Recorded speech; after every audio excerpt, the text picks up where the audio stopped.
날카로운 소리가 거실을 갈랐습니다. 고소한 기름 냄새가 진동하던 추석날, 제 뺨 위로 뜨거운 불길이 번졌습니다. 저를 내리친 건 제 평생을 바쳐 키운 금쪽 같은 아들이었습니다. 아들의 등 뒤에서 겁에 질려 파르르 떨고 있는 며느리의 얼굴이 그제야 눈에 들어왔습니다. 그 순간 깨달았습니다. 오늘은 제 인생 전부가 부정당한 날이라는 것을요. 이바구 시작 전에 구독과 좋아요 눌러주시면 놀라운 인생 사연들을 누구보다 먼저 무료로 만나보실 수 있습니다. 모든 것은 아주 사소한 말 한마디에서 시작되었습니다. 추석이라고는 하지만 남편은 일찍 세상을 떠났고 딸도 시집가서 제 명절은 늘 아들 내외와 함께였습니다. 아침부터 분주하게 차례상에 올릴 음식들을 장만하고 있었지요. 기름 냄새에 머리가 지끈거렸지만 그래도 명절은 명절이었습니다. 어머니, 송편은 다 쪄졌어요. 이제 상에 올리기만 하면 될 것 같아요. 부엌과 거실을 오가며 분주하게 움직이던 며느리가 땀을 닦으며 말했습니다. 착한 아이였습니다. 시집 온 지 5년이 넘도록 싫은 소리 한 번, 얼굴 붉히는 일 한 번 없었습니다. 제가 아들 하나만 보고 살아온 것을 알아서인지 제 눈치를 살피는 게 안쓰러울 때도 있었지만 그래도 저런 며느리를 얻은 게 다행이다 싶었습니다. 그래, 고생했다. 너도 이리 와서 잠시 숨 좀 돌려라. 나머진 내가 할 테니. 아니에요, 어머니. 거의 다 했는데요, 뭐. 그렇게 며느리와 함께 마지막으로 상을 차리고 있을 때였습니다. 안방에서 텔레비전을 보며 뒹굴거리던 아들 녀석이 어슬렁거리며 나왔습니다. 아, 배고파. 아직 멀었어? 언제 먹을 수 있는 거야? 아들은 소파에 벌러덩 드러누우며 투덜거렸습니다. 그 모습의 속에서 울컥 무언가 치밀었지만 좋은 날이니 참자고 마음을 다독였습니다. 다 됐다. 이제 차례만 지내면 되니까 너도 옷 갈아입고 와라. 절은 올려야지. 아, 뭘 그런 걸 해. 그냥 밥이나 먹자니까. 형식적인 게 뭐가 중요하다고. 그 순간 참고 있던 화가 터져 나왔습니다. 너 지금 뭐라고 했니? 형식이 중요하지 않다니 그게 내 아비한테 할 소리야? 너 먹고 살게 하려고 평생 고생만 하다 간 사람인데. 제 목소리가 커지자 아들의 표정이 일그러졌습니다. 아, 또 그놈의 아버지 타령? 돌아가신 지가 언젠데 아직도 그 소리야. 지겨워 죽겠네, 진짜. 아들의 입에서 나온 지겨워 죽겠네라는 말은 비수처럼 제 가슴에 꽂혔습니다. 저도 모르게 목소리가 떨려 나왔습니다. 너 지금 그 말이 어떻게? 제 말꼬리가 흐려지는 것을 본 아들이 자리에서 벌떡 일어났습니다. 그리고는 며느리가 뻔히 보고 있는 앞에서 제게 손가락질하며 소리쳤습니다. 그만 좀 하라고. 명절 때마다 사람 잡지 말고. 이러니까 내가 이 집에 오기 싫은 거 아니야? 뭐라고? 내가 지금 제정신이야? 너 때문에 고생한 어미한테. 제가 말을 채 끝내기도 전이었습니다. 아들의 손이 허공을 가르는가 싶더니 제 왼쪽 뺨에서 불꽃이 튀었습니다. 짝! 하는 소리와 함께 세상이 잠시 하얗게 변했다가 이내 윙 마이너스 하는 이명이 귓가를 채웠습니다. 고개가 저절로 돌아갔고 휘청거리는 몸을 겨우 가누었습니다. 멍했습니다. 이게 지금 무슨 일인지 현실감이 전혀 없었습니다. 내 아들이 나를 때렸다고? 맞은 뺨보다 심장이 더 아팠습니다. 쿵 하고 땅으로 꺼지는 기분이었습니다. 평생을 고생하며 홀로 키운 아들이었습니다. 시장 좌판에서 발이 꽁꽁 얼어가면서도 아들 먹일 고기 한 근 살 돈을 벌면 행복했습니다.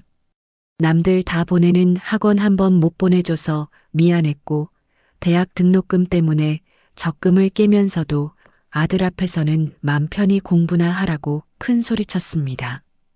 그렇게 제 인생을 전부 바쳐 키운 아들이었습니다. 천천히 고개를 들었습니다. 분노로 이글거리는 아들의 눈과 마주쳤습니다. 그 눈에는 일말의 죄책감이나 후회도 없었습니다. 오히려 내가 뭘 잘못했는데 하는 듯한 적이만 가득했습니다. 그리고 그 너머로 하얗게 질린 채 입술만 파르르 떨고 있는 며느리의 얼굴이 보였습니다. 며느리의 눈은 금방이라도 눈물을 쏟을 것처럼 겁에 질려 있었습니다. 그 눈동자 안에는 저를 향한 동정과 연민, 그리고 무언가 다른 감정이 섞여 있었습니다. 마치 어머니, 이제 아셨어요? 라고 말하는 것 같았습니다. 그제야 정신이 번쩍 들었습니다. 이건 오늘 처음 있는 일이 아니라는 것을, 며느리는 이미 알고 있었다는 것을, 저 순하고 착한 아이가 저 짐승 같은 놈 옆에서 지금껏 어떤 시간을 보냈을지 상상조차 되지 않았습니다. 제 뺨을 때린 아들보다 그런 아들을 끼고 돌며 며느리의 고통을 외면했을지도 모르는 제 자신이 더 원망스러웠습니다. 속에서부터 무언가 뜨거운 것이 치밀어 올랐습니다. 뺨의 통증은 이미 사라진 지 오래였습니다. 대신 서늘한 분노가 온몸을 휘감았습니다. 나가. 제 입에서 나온 목소리는 제 것이 아닌 것처럼 차갑고 낮았습니다. 아들이 제 말을 잘못 들었다는 듯 되물었습니다. 뭐, 지금 뭐라고 했어? 나가라고 했다. 이 집에서 당장 나가. 저는 현관문을 가리키며 다시 한번 똑똑히 말했습니다. 제 단호한 태도에 아들은 잠시 당황한 듯 했지만 이내 다시 비웃음을 머금었습니다. 웃기시네. 지금 아들한테 나가라고? 아버지 돌아가시고 내가 이 집 기둥이야. 늙어서 노망이 났나? 노망이라는 단어가 제 마지막 이성의 끈을 끊어 놓았습니다. 저는 부엌으로 달려가 식칼을 집어들었습니다. 그리고 아들의 목을 향해 칼끝을 겨누었습니다. 제 눈에 살기가 번뜩이는 것을 본 아들의 얼굴이 그제야 새하얗게 질렸습니다. 왜 이래? 내가 말했지. 이 집 기둥이 너라고. 오늘 그 기둥, 내가 뽑아버릴란다. 너 같은 놈은 내 아들도 아니고 이 집 아들도 아니야. 짐승이지. 내 자식이라도 짐승은 내 손으로 잡아야겠다. 제 기세에 눌린 아들은 뒷걸음질 치다 소파에 엉덩방아를 찧었습니다. 잘못했어. 어머니, 진정하세요. 입 닥쳐. 그 더러운 입으로 어머니 소리 하지 마라. 너한테는 이제 애미도 집도 없어. 당장 꺼져. 내 눈앞에서 사라져. 저는 칼을 든 채로 현관문을 활짝 열었습니다. 3초 준다. 내 눈앞에서 사라지지 않으면 오늘 내 제삿날이 될 줄 알아라. 아들은 겁에 질려 허둥지둥 신발을 신고는 꽁지 빠지게 도망쳤습니다. 쾅 하고 현관문이 닫히는 소리가 들리고 나서야 제 손에 들려있던 칼이 바닥으로 툭 떨어졌습니다. 온몸의 힘이 쭉 빠져나갔습니다. 저는 그대로 현관문 앞에 주저앉았습니다.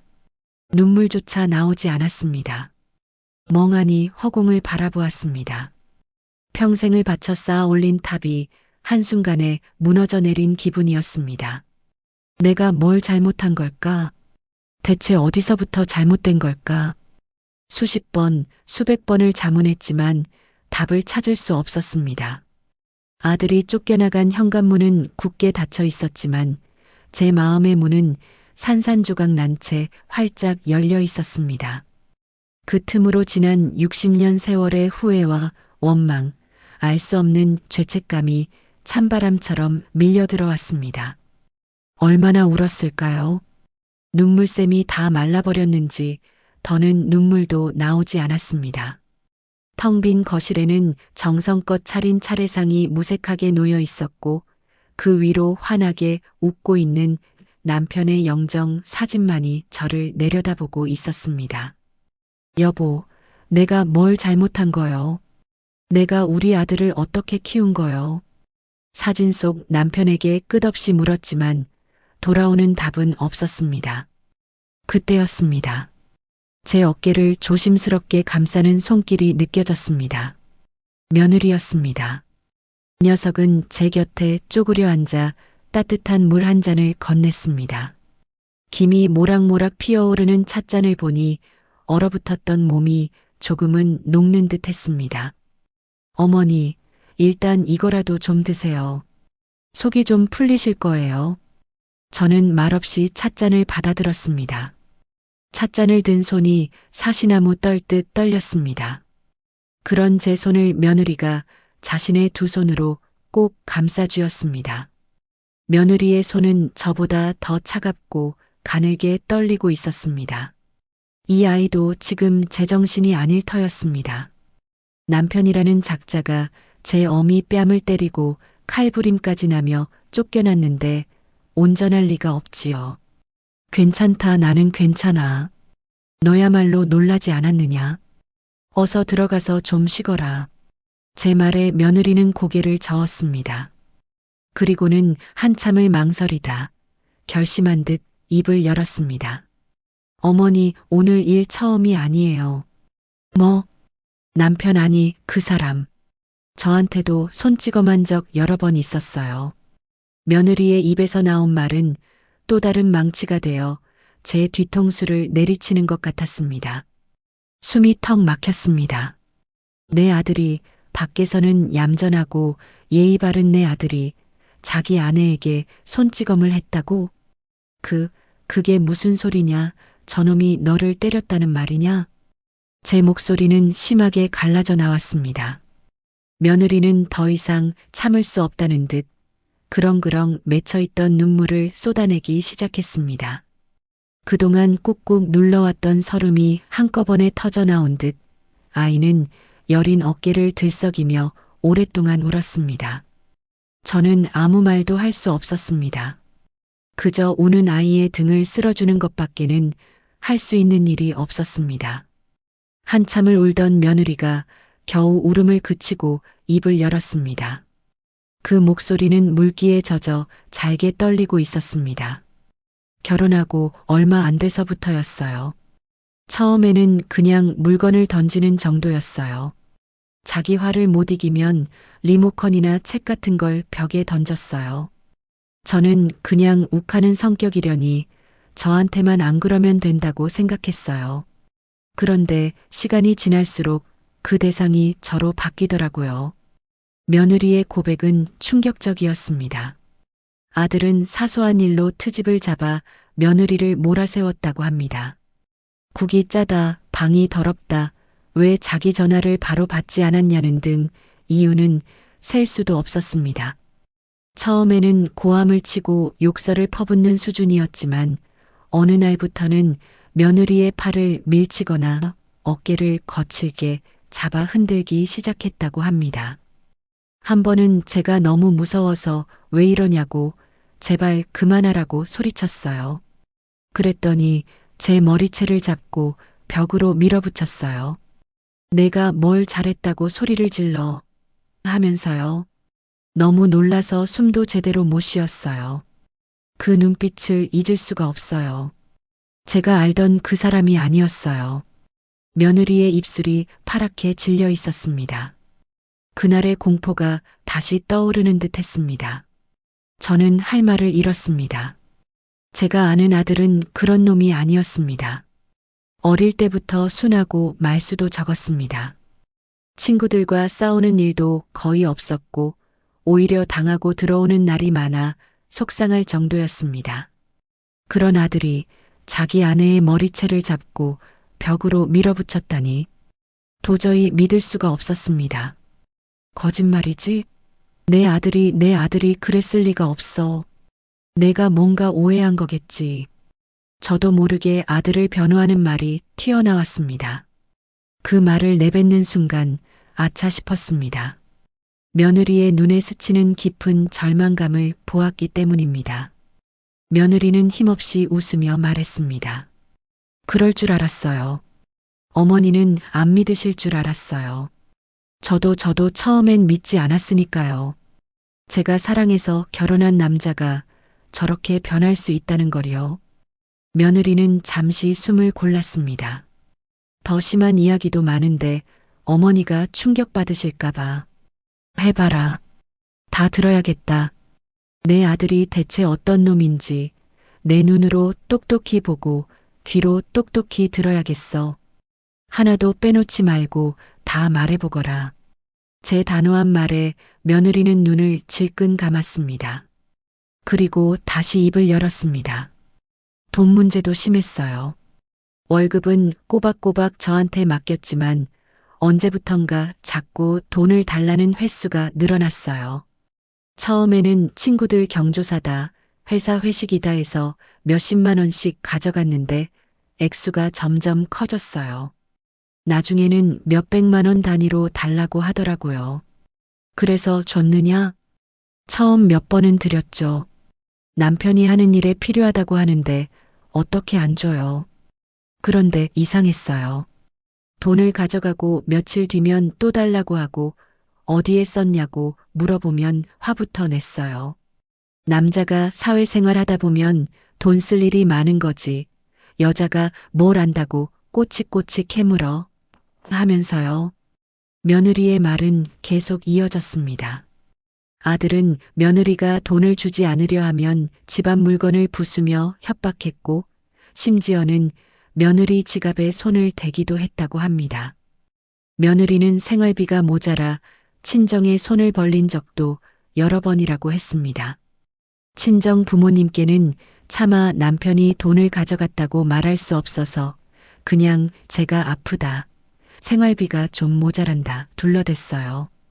부모님은 제가 살림을 잘 못해서 그런 줄 아세요. 이야기를 들으면 들을수록 기가 막혔습니다. 이건 단순히 욱하는 성격의 문제가 아니었습니다. 폭력, 갈취 이건 명백한 범죄였습니다. 왜 진작에 나한테 말하지 않았느냐? 왜 이걸 혼자 다 참고 있었어? 이 미련한 거사. 저도 모르게 며느리에게 소리쳤습니다. 제 속이 시커멓게 타들어가는 것 같았습니다. 며느리는 제 고함에 놀라 어깨를 움츠렸다가 이내 서럽게 울며 말했습니다. 말씀드리고 싶었어요. 정말 수십 번도 더 결심했어요. 그런데 그럴 수가 없었어요. 어머니가 얼마나 아들 하나만 보고 살아오셨는지 아는데 제가 어떻게 어머니한테 아들 흉을 볼 수 있겠어요. 그리고 무서웠어요. 어머니마저 제 말을 안 믿어주시면 저는 정말 세상에 혼자가 될 것 같아서요. 며느리의 마지막 말은 제 심장을 갈기갈기 찢어 놓았습니다. 세상에 혼자가 될 것 같아서 시어머니인 내가 마지막 보루였던 내가 오히려 가장 큰 벽이 될까봐 두려웠다는 말이었습니다. 저는 그제야 깨달았습니다. 제가 아들을 맹목적으로 감싸고 도는 동안 이 착한 아이는 철저히 혼자서 그 모든 고통을 감내하고 있었다는 것이 뺨을 맞은 것은 나인데 왜 내 심장이 이렇게 아픈가 했더니 바로 이 아이의 고통이 고스란히 전해져 왔기 때문이었습니다. 저는 며느리의 손을 꼭 잡았습니다. 그리고 며느리의 눈을 똑바로 쳐다보며 말했습니다. 미안하다. 정말 미안하다 아가. 이 늙은이가 눈이 멀어서 내 새끼 아픈 줄도 모르고 내가 죽을 죄를 졌다. 저는 며느리 앞에서 고개를 숙였습니다. 시어머니가 며느리 앞에서 고개를 숙이는 것은 있을 수 없는 일이었지만 지금은 그런 체면 따위가 중요하지 않았습니다. 며느리는 당황하며 저를 일으키려 했습니다. 어머니, 이러지 마세요. 어머니가 왜? 아니, 나는 벌 받아야 돼. 내 아들이 저 지경이 될 동안 나는 아무것도 몰랐어. 아니, 알려고 하지도 않았지. 내 아들은 착하다. 내 아들은 그럴 리 없다고. 나 혼자 그렇게 믿고 싶었던 거야. 너는 그 지옥 속에서 혼자 울고 있었는데 이 시어미는 그것도 모르고 그날 밤 저는 며느리와 함께 밤을 새웠습니다. 며느리는 그동안 겪었던 일들을 하나씩 털어놓았고 저는 그저 들어주었습니다. 아들이 며느리에게 퍼부었던 폭언들, 너 같은 건 우리 집안에 어울리지 않는다며 무시했던 말들, 심지어는 며느리 부모님까지 모욕했던 일들 하나하나가 제 살을 애는 것처럼 아팠습니다. 새벽녘이 되어서야 며느리는 지쳐 잠이 들었습니다. 퉁퉁 부은 눈으로 잠든 며느리의 얼굴을 보니 또다시 눈물이 쏟아졌습니다. 저 얼굴에 얼마나 많은 눈물과 한숨이 숨겨져 있었을까. 저는 조용히 자리에서 일어나 안방으로 들어갔습니다. 장롱 깊숙한 곳에 넣어두었던 남편이 남겨준 낡은 통장 하나를 꺼내 들었습니다. 그리고 결심했습니다. 이제부터는 내가 이 아이의 편이 되어 주어야겠다고. 내 아들이 저지른 죗값을 이제는 내가 나서서 치르게 해야겠다고. 날이 밝아오고 있었습니다. 밤새 켜둔 거실의 백열등이 동트는 창밖의 푸른빛에 스며들어 을씨년스러운 분위기를 자아냈습니다. 며느리는 소파에 웅크린 채 옅은 잠에 빠져 있었고 저는 뜬 눈으로 밤을 새웠습니다. 제 머릿속은 온통 지옥이었습니다. 아들이 며느리에게 퍼부었던 폭언과 폭력의 장면들이 쉴 새 없이 재생되었습니다. 그리고 그 배경에는 늘 아무것도 모른 채 아들을 향해 자애로운 미소만 짓고 있는 제 자신의 모습이 있었습니다. 그 모습이 너무나 혐오스러워 구역질이 날 지경이었습니다. 장롱 깊숙한 곳에서 꺼내온 낡은 통장을 만지작거렸습니다. 남편이 세상을 뜨기 전 제 손에 쥐어주며 정말 힘들 때, 우리 아들 장가갈 때 요긴하게 쓰라고 남긴 돈이었습니다. 저는 그 돈을 쓰지 않고 차곡차곡 모아왔습니다. 아들이 결혼할 때 집을 얻어주는 데 보탰고 나머지는 손주 녀석 대학 갈 때나 보태줄까 하여 고이 간직하고 있었습니다. 이 돈을 이제는 며느리를 위해 써야겠다고 마음먹었습니다. 이 아이가 저 지옥에서 벗어날 수만 있다면 이 돈이 아니라 내 살이라도 떼어주고 싶은 심정이었습니다. 그때 며느리가 부스스 눈을 떴습니다. 저와 눈이 마주치자 화들짝 놀라며 몸을 일으켰습니다. 어머니, 제가 그만 잠이 들어서 죄송해요. 아니다. 몸도 마음도 힘들 텐데 더 자거라. 아니에요. 이제 일어나야죠. 집에도 가봐야 하고. 며느리는 억지로 웃어 보였지만 그 얼굴에는 여전히 두려움이 가득했습니다. 어제 그 난리를 치고 쫓겨난 아들이 집에 돌아가 무슨 짓을 할지 걱정하는 기색이 역력했습니다. 저는 며느리의 손을 잡고 소파에 앉혔습니다. 가지 마라. 당분간은 여기 있거라. 그 짐승 소굴에 너를 다시 보낼 수는 없다. 그래도 어머니, 내 말 들어. 내가 다 생각이 있다. 너는 아무 걱정 말고 여기 있는 동안은 푹 쉬기만 해. 알았지? 제 단호한 말에 며느리는 더 이상 아무 말도 하지 못하고 고개를 끄덕였습니다. 그때였습니다. 며느리의 휴대폰이 요란하게 울리기 시작했습니다. 화면에 뜬 발신자의 이름을 본 며느리의 얼굴이 하얗게 질렸습니다. 남편이라는 두 글자였습니다. 저는 며느리의 손에서 휴대폰을 빼앗아 들었습니다. 그리고 통화 버튼을 눌러 스피커폰으로 전환했습니다. 너 어디야? 장모님 댁에도 없다는데 밤새 어딜 싸돌아다녀. 수화기 너머로 아들의 고함이 터져 나왔습니다. 어젯밤 저에게 무릎 꿇고 빌던 모습은 온데간데 없었습니다. 너 지금 당장 안 들어와? 내가 니년 때문에 이게 무슨 꼴이냐고. 어머니가 나를 내쫓았어. 다 너 때문이야. 적반하장도 유분수지 모든 것을 며느리 탓으로 돌리고 있었습니다. 저는 치밀어 오르는 화를 꾹 누른 채 며느리에게 눈짓을 보냈습니다. 대답하라는 뜻이었습니다. 며느리는 떨리는 목소리로 겨우 입을 열었습니다. 나 어머니 댁에 있어요. 뭐, 거기 왜 있어? 너 지금 제정신이야? 당장 나와. 나오라고. 싫어요. 당신 얼굴 이제 보고 싶지 않아요. 뭐, 인연이 진짜 너 거기서 꼼짝 말고 있어. 내가 지금 그쪽으로 가서 내 머리털을 다 뽑아 놓을 테니까. 협박을 끝으로 전화는 끊겼습니다. 며느리는 공포에 질려 부들부들 떨고 있었습니다. 저는 그런 며느리의 어깨를 감싸 안았습니다. 걱정 마라. 저놈이 여기 발도 못 붙이게 할 테니. 저는 곧장 현관으로 가 문을 2중, 3중으로 걸어 잠갔습니다. 그리고 경찰서에 전화를 걸어 아들이 찾아와 행패를 부릴지도 모르니 순찰을 강화해달라고 요청했습니다. 모든 조치를 마치고 돌아오자 며느리가 제게 무언가 할 말이 있는 듯 입술을 달싹이고 있었습니다. 어머니 사실은 아직 말씀 못 드린 게 있어요. 괜찮다. 천천히 말해보거라. 며느리는 한참을 망설이다가 가방에서 구겨진 종이 몇 장을 꺼내 제 앞에 내려놓았습니다. 은행에서 온 대출 상환 독촉장이었습니다. 그런데 채무자의 이름이 며느리의 이름으로 되어 있었습니다. 이건 대체 뭐냐? 그 사람이 제 이름으로 대출을 받았어요. 순간 머리가 띵하고 울렸습니다. 내 이름으로 대출을? 내가 동의도 안 했는데 어떻게 해? 제가 동의했어요. 아니, 동의할 수밖에 없었어요. 며느리의 이야기는 이랬습니다.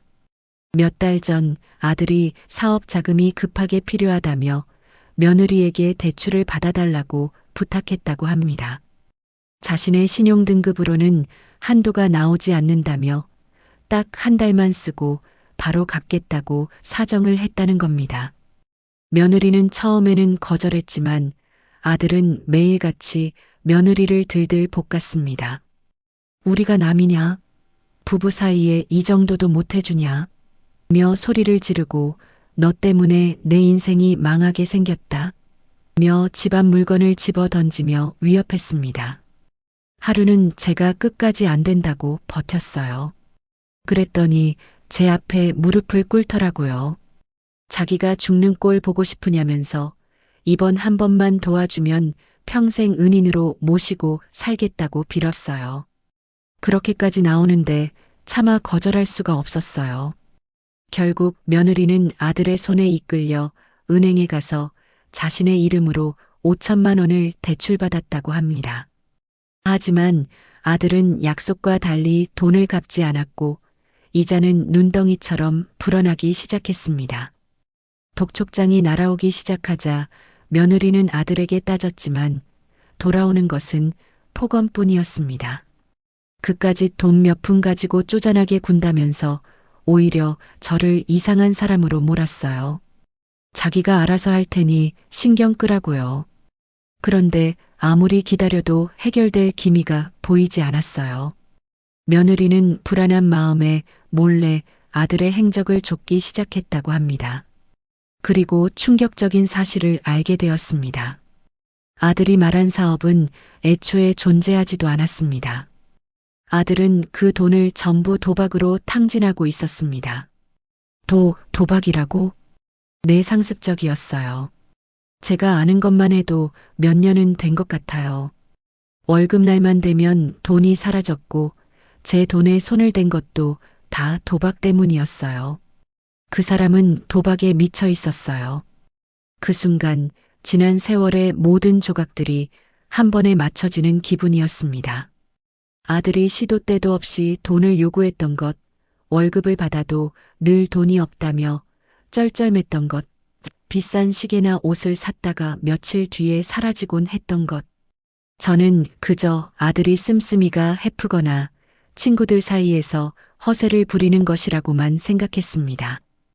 그런데 그 모든 것이 도박 때문이었다니. 더 기가 막힌 것은 아들이 며느리의 돈뿐만 아니라 제 돈에도 손을 댔다는 사실이었습니다. 어머니, 혹시 가끔 아들에게 용돈을 주실 때 현금으로 주지 않으셨어요? 그랬지. 계좌로 보내주면 내가 알까봐 싫다고 하더구나. 그래서 늘 현금으로 뽑아서 줬는데 그 돈도 전부 도박 자금으로 썼을 거예요. 그리고 어머니 죄송해요. 그 사람이 제게 어머니 지갑에 손을 대라고 시킨 적도 있어요. 어머니가 잠드셨을 때 몰래 들어가서 몇십만 원만 꺼내 오라고 자기가 빚 때문에 죽게 생겼다고 협박했어요. 제가 끝까지 안 된다고 버티니까 저를 때렸어요. 그날은 정말 죽는 줄 알았어요. 며느리는 울먹이며 자신의 팔 소매를 걷어 올렸습니다. 하얀 팔뚝에는 시퍼런 멍자국이 선명하게 남아 있었습니다. 며칠은 좋게 지난 듯한 흉측한 자국이었습니다. 저는 그 멍자국에서 눈을 뗄 수가 없었습니다. 내 아들이 사람의 형상을 한 내 아들이 저지른 짓이었습니다. 아내를 때리고 협박해서 제 어미의 지갑을 훔치라고 시킨 놈. 그게 바로 제 아들이었습니다. 그 순간 제 안에서 무언가 툭 하고 끊어져 나가는 소리가 들렸습니다. 아들에 대한 마지막 남은 연민, 일말의 모성애 같은 것들이 산산조각 나며 먼지처럼 흩어졌습니다. 그리고 그 자리에는 차갑고 단단한 분노만이 남았습니다. 내가 괴물을 키웠구나. 내 손으로 내 평생을 바쳐서 끔찍한 괴물을 키워냈구나. 처절한 자기 혐오가 온몸을 덮쳤습니다. 남편의 영정 사진을 바라보았습니다. 여보, 미안하오. 내가 당신 아들을 저렇게 만들었소. 하지만 이제라도 바로잡겠소. 내 손으로 저 괴물을 잡겠소. 저는 자리에서 일어났습니다. 그리고 며느리의 손을 잡고 말했습니다. 그 목소리에는 더 이상 눈물도 흔들림도 없었습니다. 아가, 변호사를 선임하자. 이혼해야겠다. 저런 놈하고는 단 하루도 더 살 수 없다. 제 입에서 나온 말은 저 자신도 놀랄 만큼 단호했습니다. 눈물 한 방울 섞이지 않은 얼음장같이 차가운 목소리였습니다. 며느리는 제 손에 들린 낡은 통장과 제 얼굴을 번갈아 보며 어쩔 줄 몰라 했습니다. 어머니, 하지만 이혼이 그렇게 쉬운 게 아니에요. 그리고 이 돈은 어머니가 평생 모으신 돈인데 제가 어떻게 쉬운 길이 아니니 더더욱 혼자 가서는 안 된다. 이 시어미가 내 옆에 설 것이다. 그리고 이 돈은 더 이상 내 돈이 아니다. 내가 너에게 갚아야 할 빚이다. 그러니 군소리 말고 바꿔라. 저는 며느리의 손에 통장을 억지로 쥐어주었습니다. 통장의 묵직한 무게가 며느리에게도 저에게도 전달되었습니다. 그것은 단순히 돈의 무게가 아니었습니다. 한 여자의 인생을 구하고 한 괴물을 심판대에 세우기 위한 우리의 결의의 무게였습니다.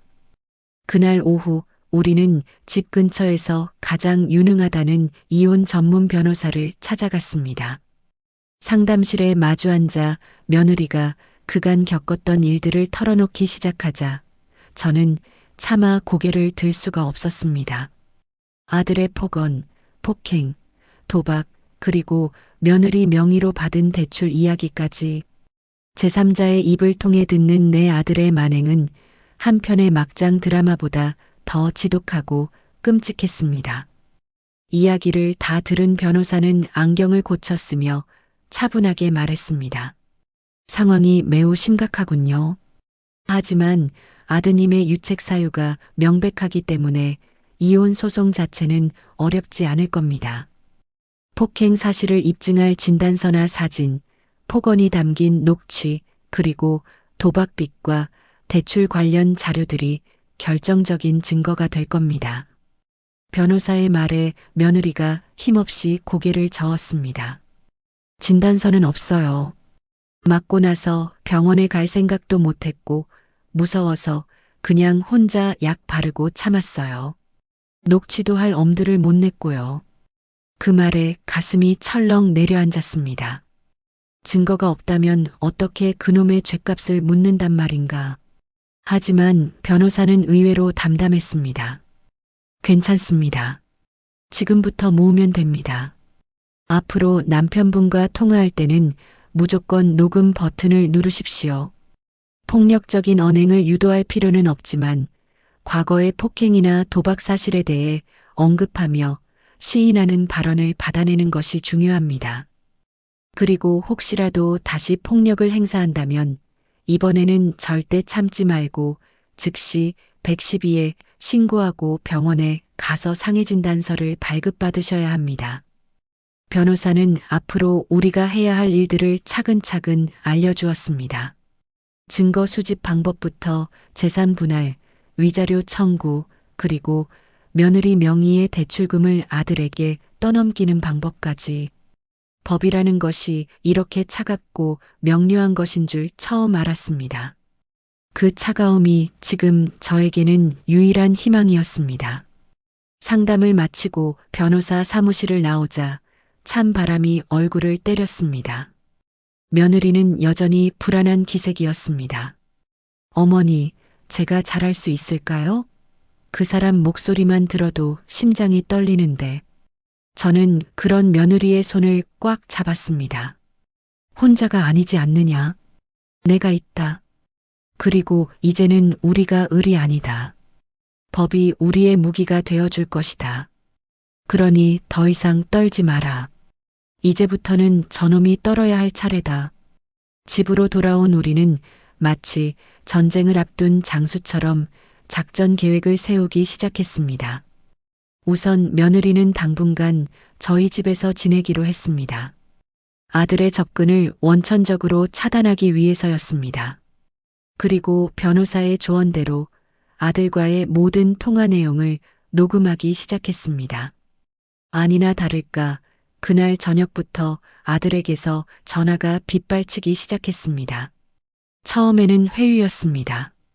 여보, 내가 잘못했어. 내가 어제는 술에 취해서 제정신이 아니었어. 응? 제발 한 번만 용서해줘. 내가 앞으로 정말 잘할게. 며느리는 제 눈치를 보며 떨리는 목소리로 대답했습니다. 당신이 술 때문에 그런 게 아니라는 거 내가 더 잘 알아요. 아니야. 진짜야. 나 이제 술도 끊고 다시는 너한테 손도 안 댈게. 어머니한테도 무릎 꿇고 빌게. 그러니까 제발 집으로 돌아와. 응? 아들의 가증스러운 목소리를 스피커폰 너머로 듣고 있자니 속에서 천불이 났습니다. 하지만 저는 며느리에게 눈짓하며 계속 통화를 이어가게 했습니다. 그럼 당신이 내 이름으로 빌린 대출금은 어떻게 할 건데요? 그것부터 해결해요.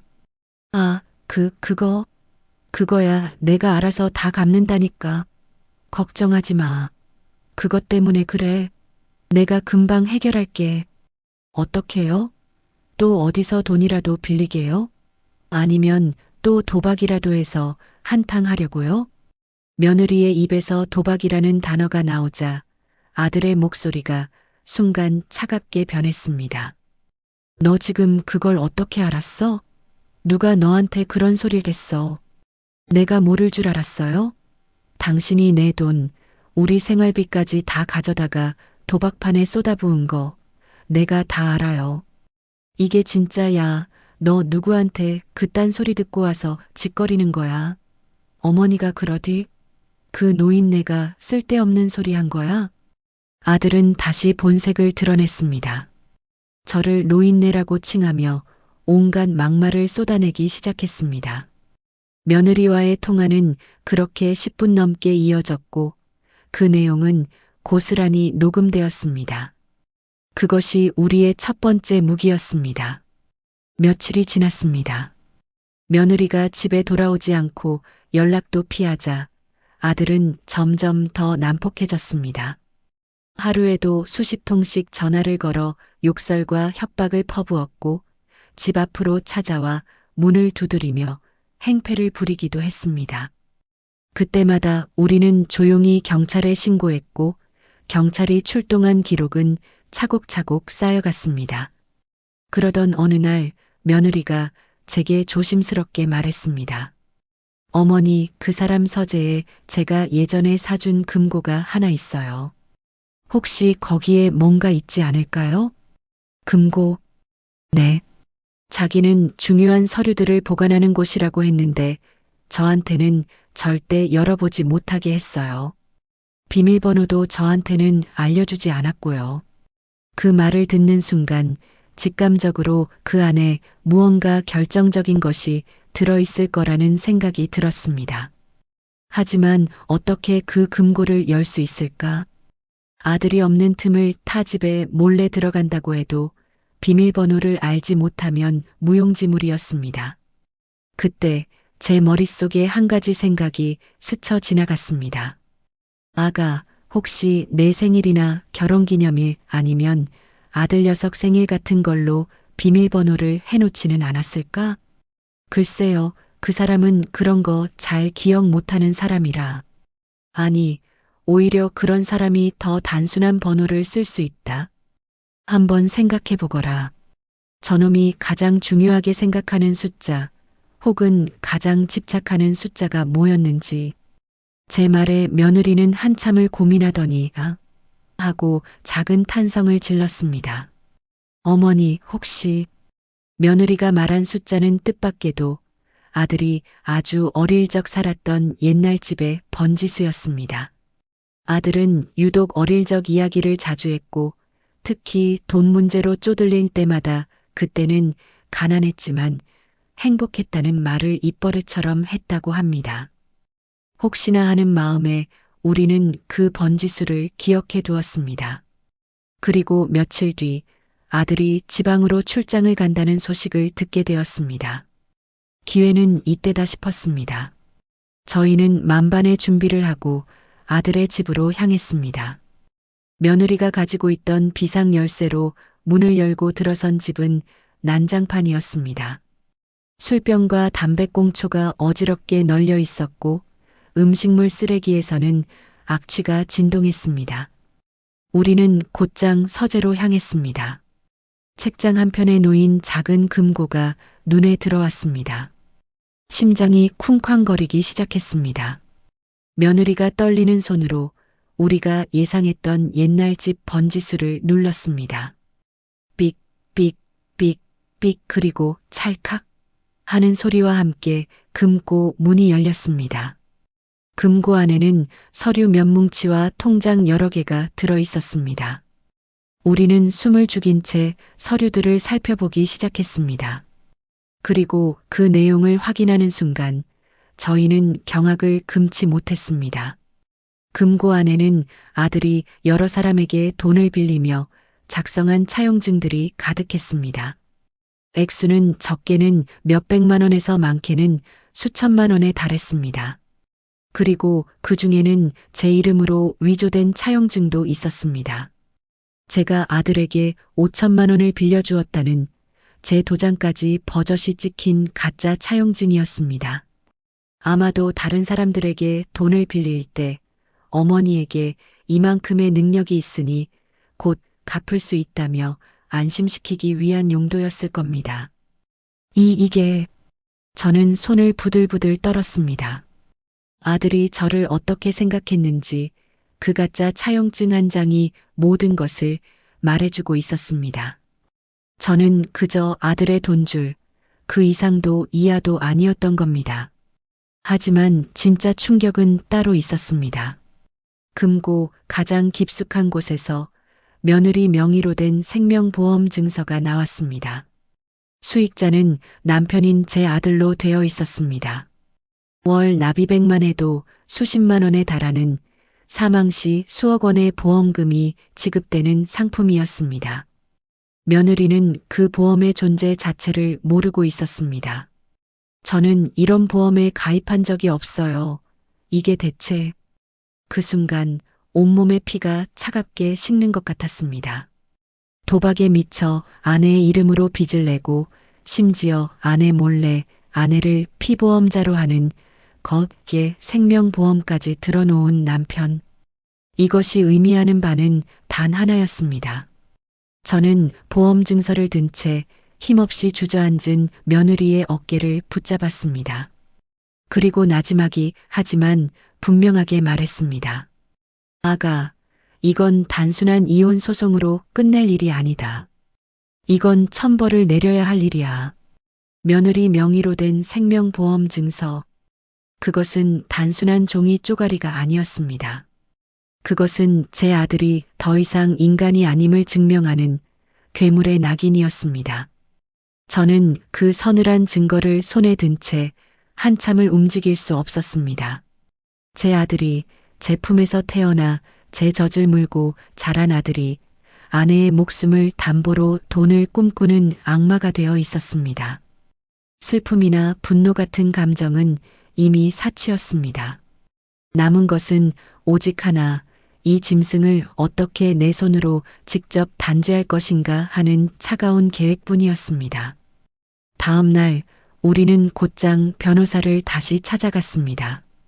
금고에서 찾아낸 모든 서류들, 아들의 도박빚이 적힌 차용증, 제 이름으로 위조된 차용증, 그리고 문제의 생명보험 증서까지 변호사의 책상 위에 올려놓았습니다.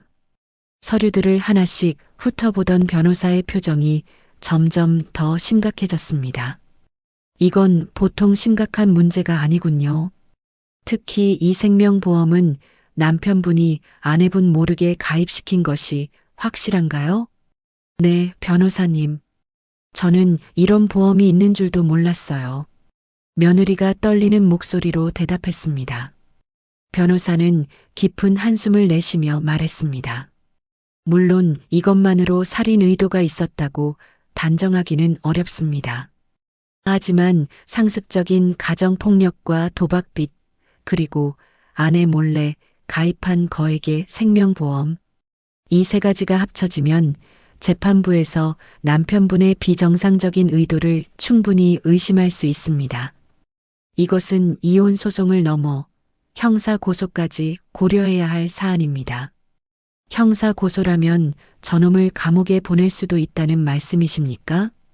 제가 묻자 변호사는 고개를 끄덕였습니다. 네, 어머님.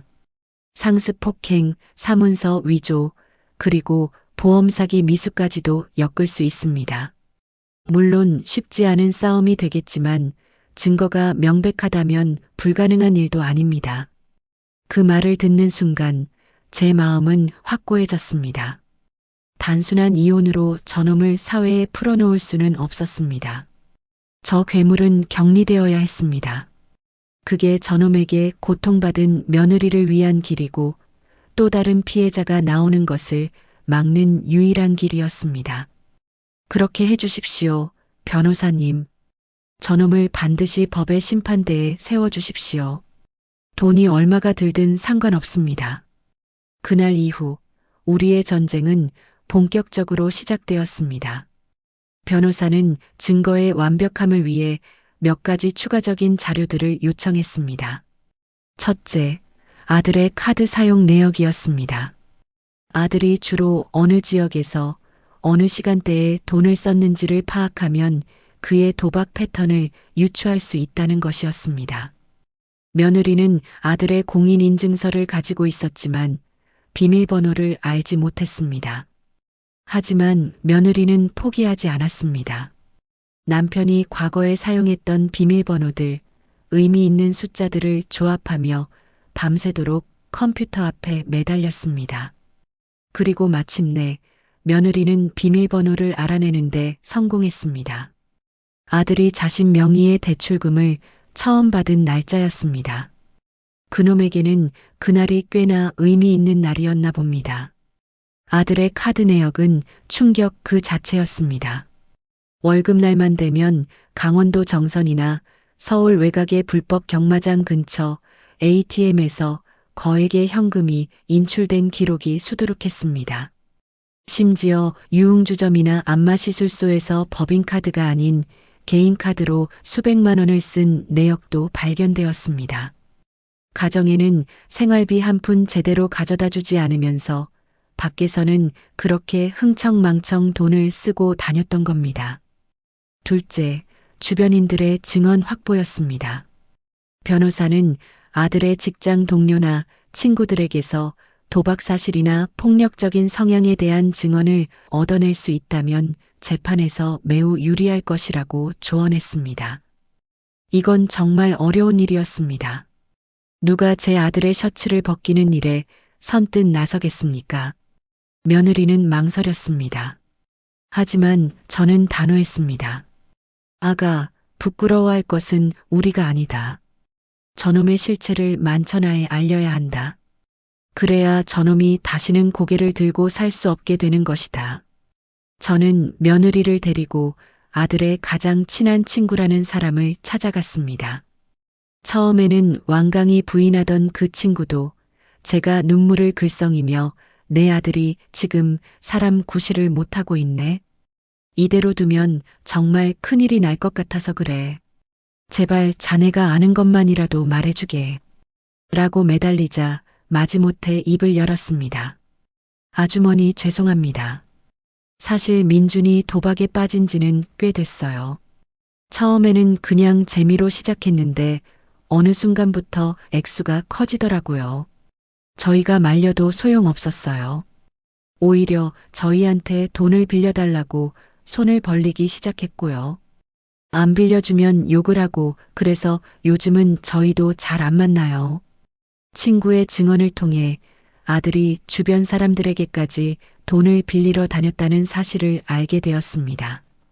우리는 그 친구의 동의를 얻어 대화 내용을 모두 녹음했습니다. 증거는 차곡차곡 쌓여갔습니다.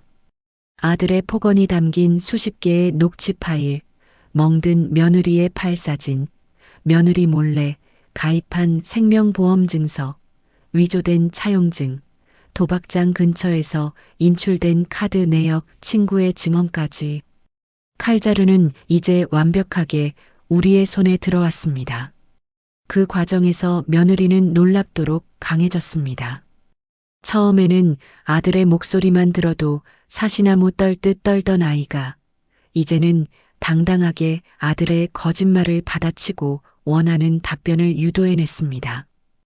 혼자서는 컴퓨터도 잘 다루지 못하던 아이가 밤을 새워 카드 내역을 분석하고 증거들을 파일로 정리했습니다.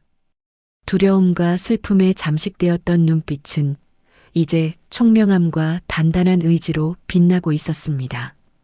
어느 날 밤 증거 파일들을 정리하던 며느리가 저를 보며 말했습니다. 어머니, 저 이제 하나도 무섭지 않아요. 예전에는 그 사람이 집에 들어오는 발소리만 들려도 심장이 내려앉았는데 지금은 그냥 불쌍해요. 자기가 뭘 잘못했는지도 모르고 저렇게 발버둥 치는 모습이요. 그 말을 듣는데 어찌나 대견하고 자랑스러운지 눈물이 핑 돌았습니다. 저는 그런 며느리의 손을 꼭 잡아주었습니다. 그래, 잘 생각했다. 이제 너는 더 이상 그놈의 아내가 아니다. 너는 한 사람의 온전한 인격체로 내 인생을 다시 살아야 한다. 이 싸움은 그걸 위한 첫걸음일 뿐이다.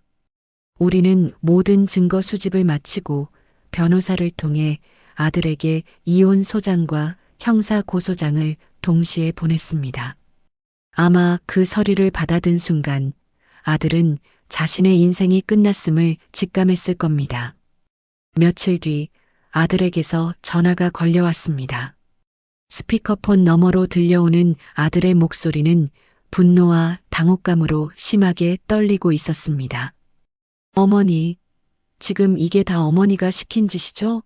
어떻게 아들 인생을 이렇게 망쳐놓을 수가 있어요? 저를 고소해요? 감옥에 보내겠다고요? 어머니 제정신이에요? 저는 차분하게 대답했습니다. 그래, 내가 시켰다. 그리고 나는 아주 제정신이다. 내 인생은 내가 망친 것이지, 내가 망친 것이 아니다.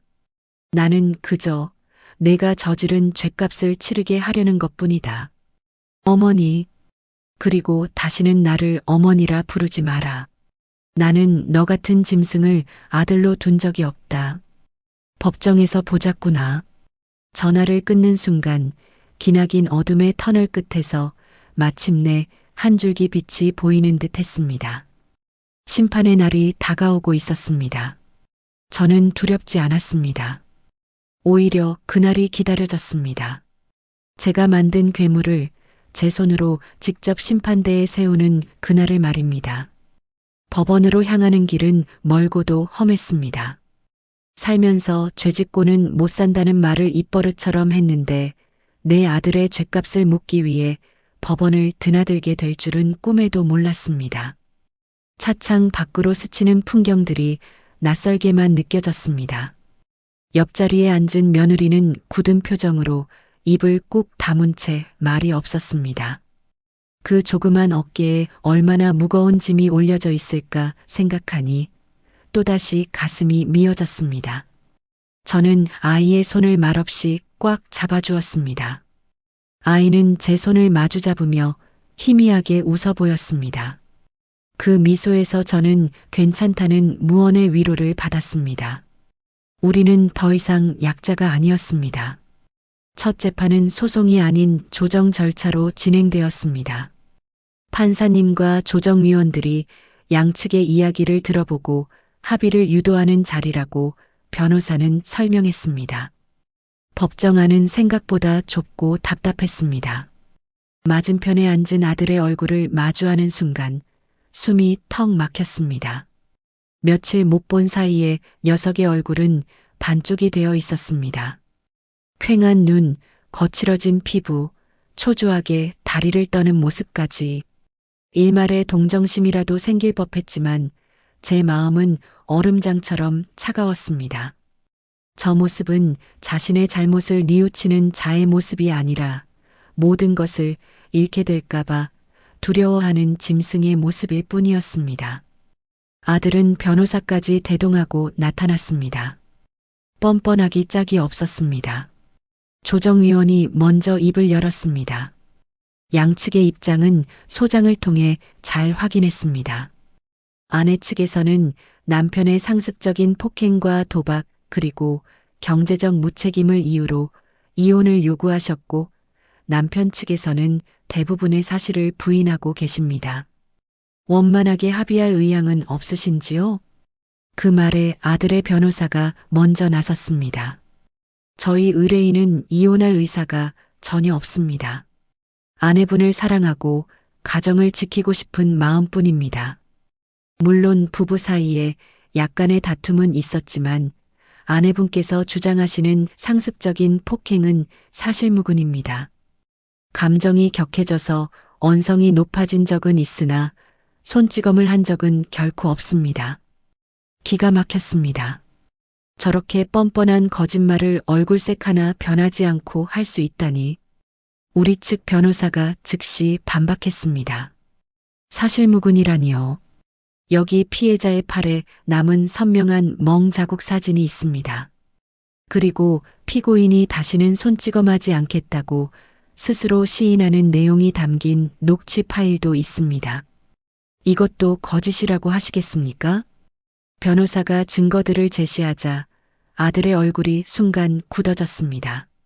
하지만 이내 아들은 더 파렴치한 주장을 펼치기 시작했습니다. 그건 아내가 먼저 저를 자극했습니다. 매일같이 돈 문제로 저를 들들볶고 다른 남자와 비교하며 무시했습니다. 저도 남자인데 자존심이 상해서 그래서 딱 한 번, 정말 딱 한 번 밀친 것뿐입니다.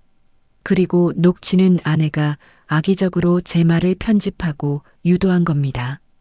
그럼 어머님을 폭행한 사실은 어떻게 설명하시겠습니까? 추석날 아내분이 보는 앞에서 어머님의 뺨을 때린 사실 말입니다. 우리 변호사의 날카로운 질문에 아들은 잠시 말을 잇지 못하더니 이내 저를 향해 원망스러운 눈빛을 보내며 말했습니다.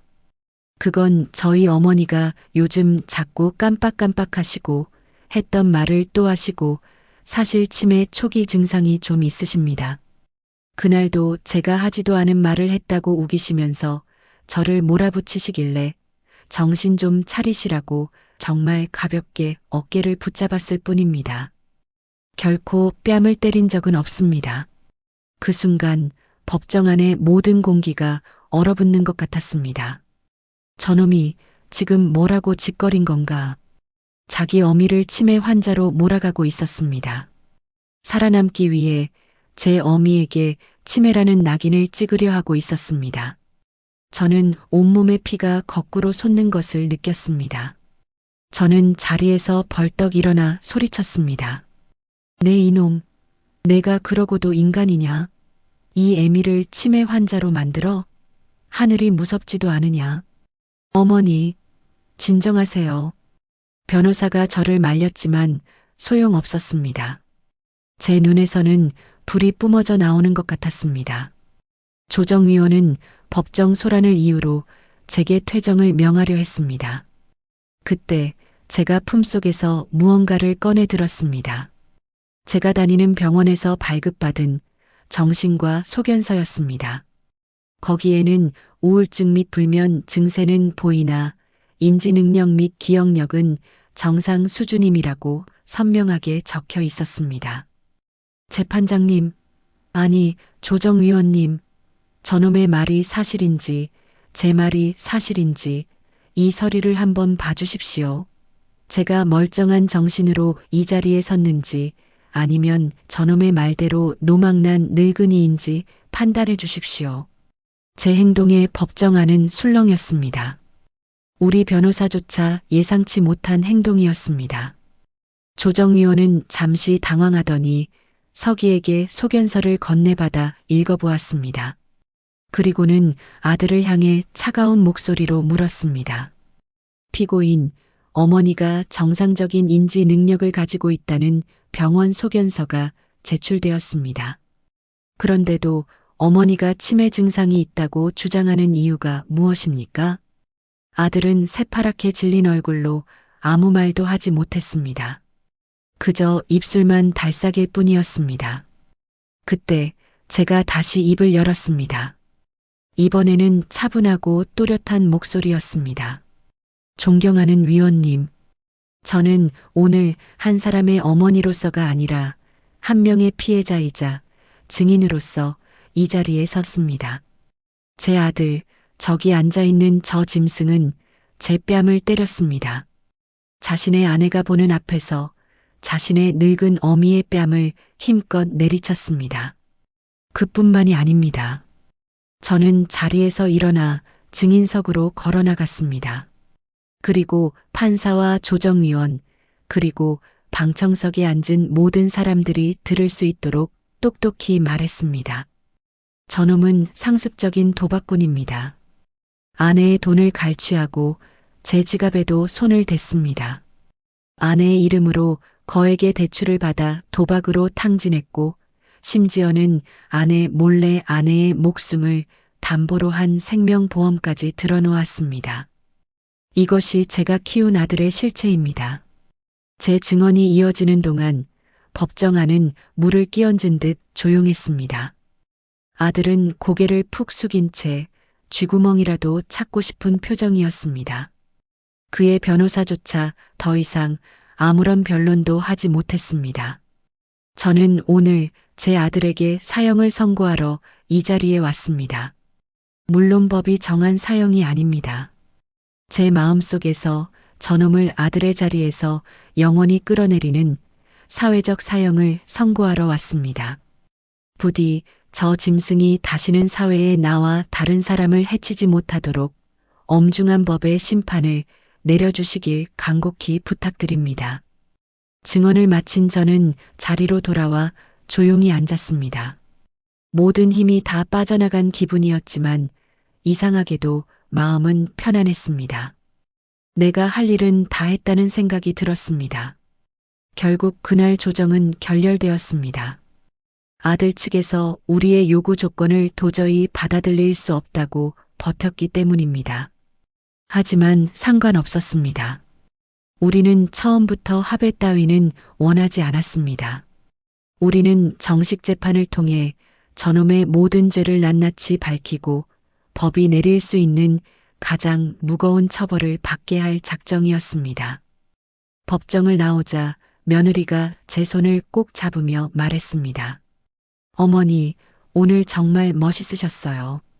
그 한마디에 그동안 억눌렀던 모든 감정이 북받쳐 올랐습니다. 저는 며느리를 부둥켜 안고 참았던 눈물을 터뜨렸습니다.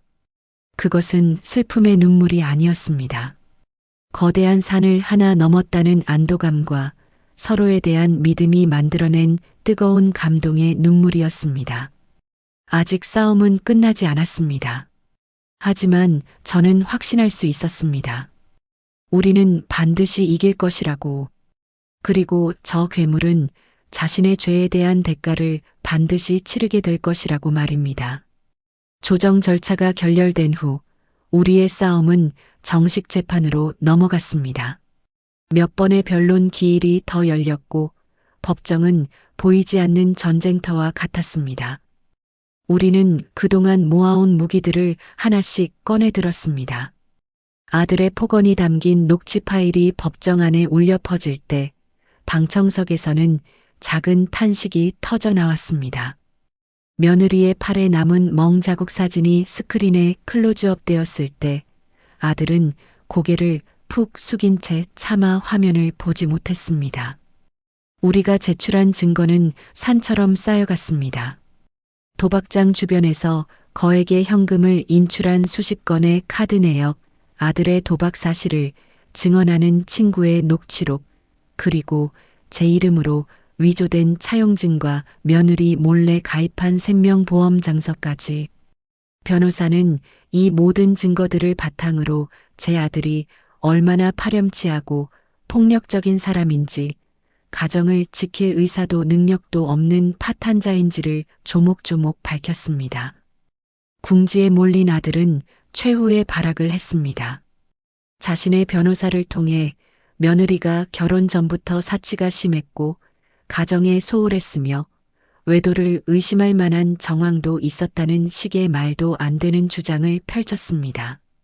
심지어는 제가 아들 부부의 일에 사사건건 간섭하며 며느리를 괴롭혔고 이번 이혼 소송도 제가 며느리를 충동질하여 벌인 일이라는 거짓말까지 늘어놓았습니다.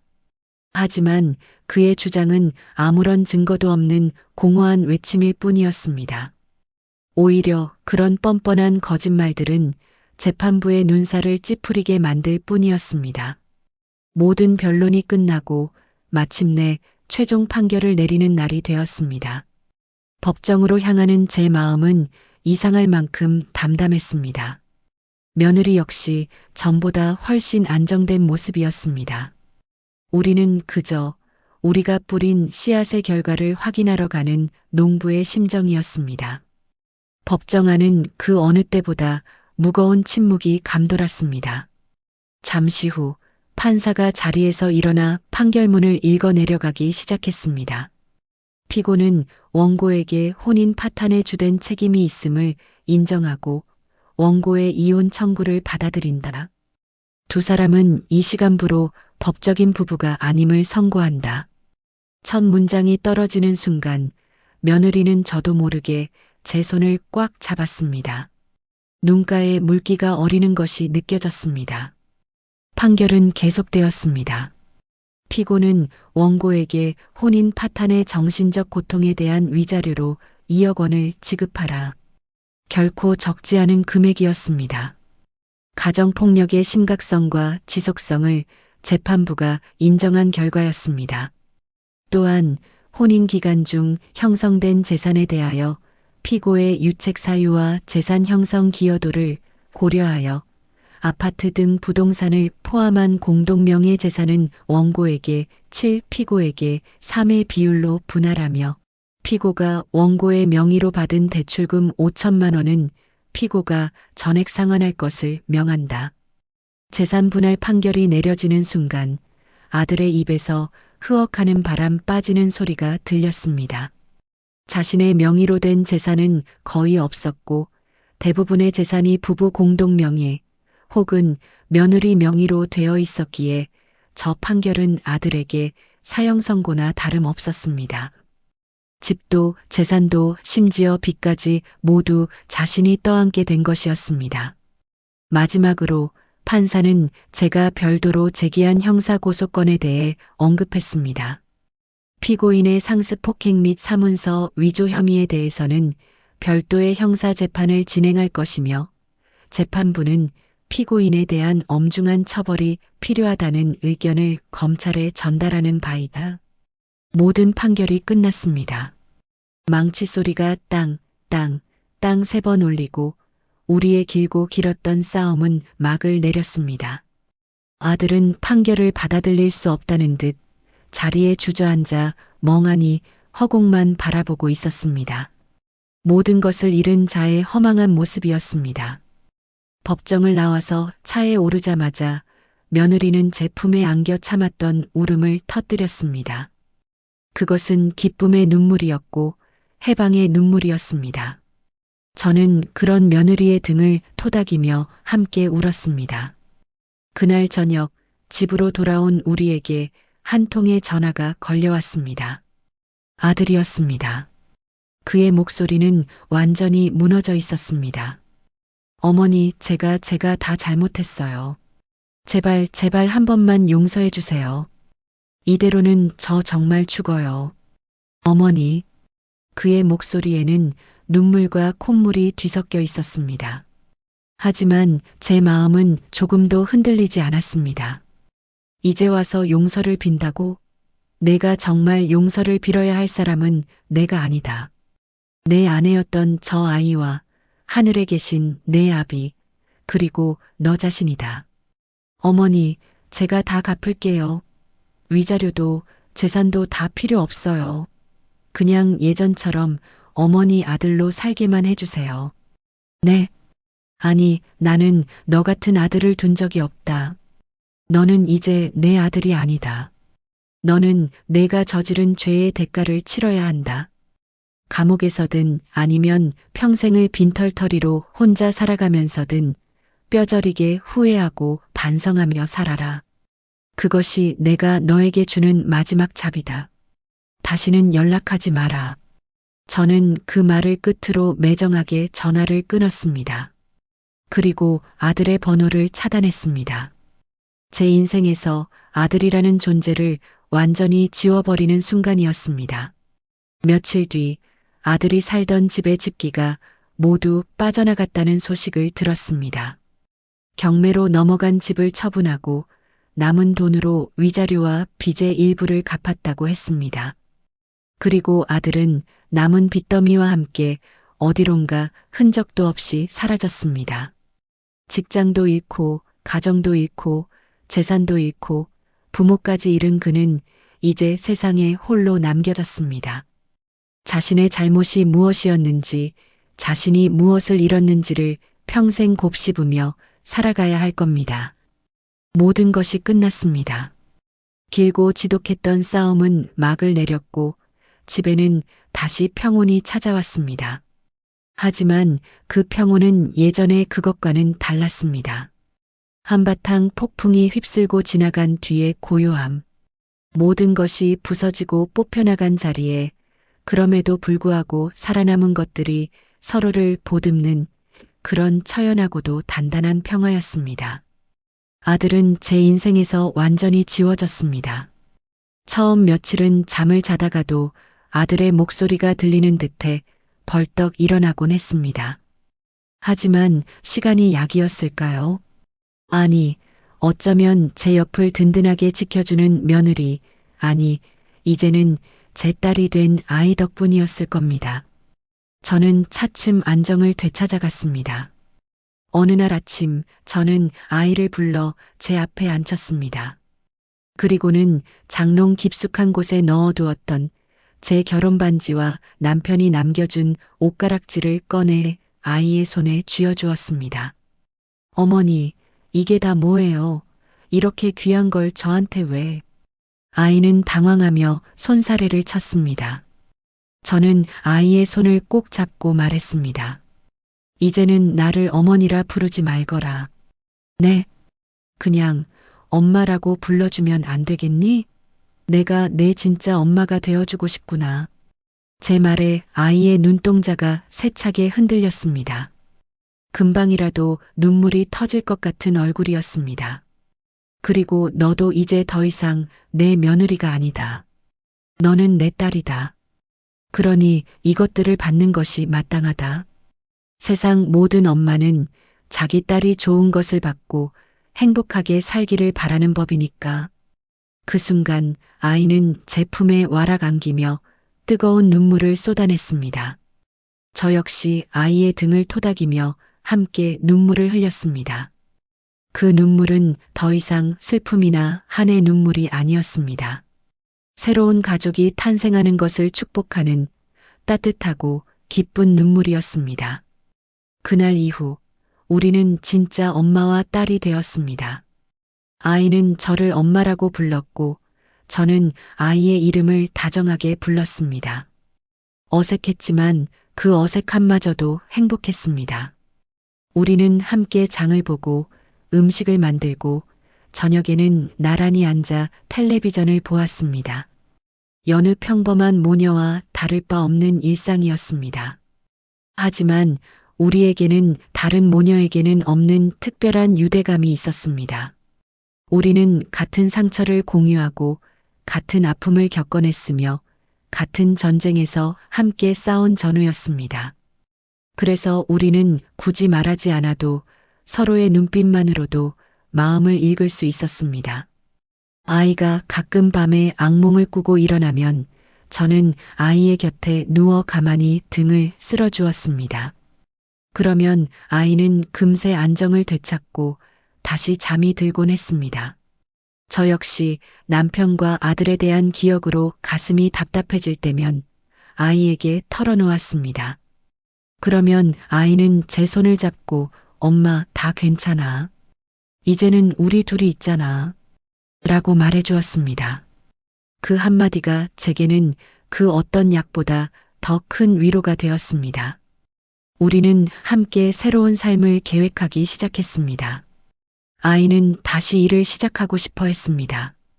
결혼 전에는 꽤 유능한 디자이너였다고 합니다. 저는 아이의 꿈을 적극적으로 지지해 주었습니다.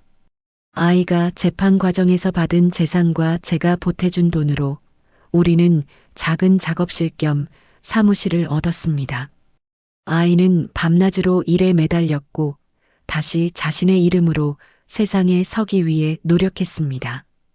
그런 아이의 모습을 보는 것이 제게는 가장 큰 기쁨이었습니다. 어느 주말 우리는 함께 남편의 산소에 찾아갔습니다. 저는 깨끗하게 벌초된 무덤 앞에서 남편에게 모든 것을 고했습니다. 우리가 겪었던 일들, 아들을 내치게 된 과정, 그리고 이제는 며느리가 아닌 새로운 딸이 생겼다는 이야기까지. 여보, 미안해요. 당신 아들을 지켜주지 못해서. 하지만 후회는 없소. 나는 내 딸을 지켜야 했으니까. 당신도 이해해 주겠지요? 하늘에서라도 우리 딸이 앞으로는 행복하게 살 수 있도록 지켜봐 주시오. 제 옆에 서 있던 아이도 조용히 고개를 숙였습니다. 아버님, 걱정 마세요. 제가 엄마 잘 모실게요. 그리고 저 정말 행복하게 잘 살게요. 하늘에서 지켜봐 주세요. 산소에서 내려오는 길, 아이가 제게 물었습니다. 엄마, 그런데 그 사람은 어떻게 됐을까요? 가끔 궁금해요. 밥은 먹고 다니는지, 어디서 잠은 자는지. 아이의 목소리에는 미움이나 원망이 아닌 한때 사랑했던 사람에 대한 아주 옅은 연민이 묻어 있었습니다. 저는 아이의 머리를 쓰다듬으며 말했습니다. 그건 이제 우리가 걱정할 일이 아니다. 그놈은 그놈의 인생을 사는 것이고 우리는 우리의 인생을 살아야지. 우리는 그저 우리 앞에 놓인 이 길을 묵묵히 그리고 행복하게 걸어가면 되는 것이다. 가을 햇살이 따사롭게 내리쬐는 길이었습니다. 길가에는 코스모스가 한들한들 춤을 추고 있었고 제 옆에는 세상에서 가장 소중한 제 딸이 함께 걷고 있었습니다. 저는 문득 1년 전 그 끔찍했던 추석날을 떠올렸습니다. 아들의 손에 뺨을 맞고 세상이 무너졌던 그 순간을. 하지만 만약 그날 그런 일이 없었다면 저는 여전히 아들의 거짓된 모습에 속아 이 착한 아이의 고통을 외면하며 살고 있었을 겁니다. 어쩌면 그날의 그 딱이 한 대는 제 아들이 제게 휘두른 폭력이 아니라 제 인생을 바로잡아주기 위해 하늘이 내린 마지막 기회였을지도 모른다는 생각이 들었습니다. 집으로 돌아온 우리는 마당 한편에 작은 텃밭을 가꾸기 시작했습니다. 상추와 깻잎, 작은 방울토마토 모종을 심었습니다.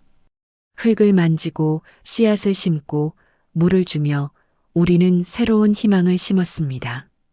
아이는 흙투성이가 된 제 얼굴을 보며 환하게 웃었고 저 역시 아이의 얼굴에 묻은 흙을 닦아주며 마주 웃었습니다.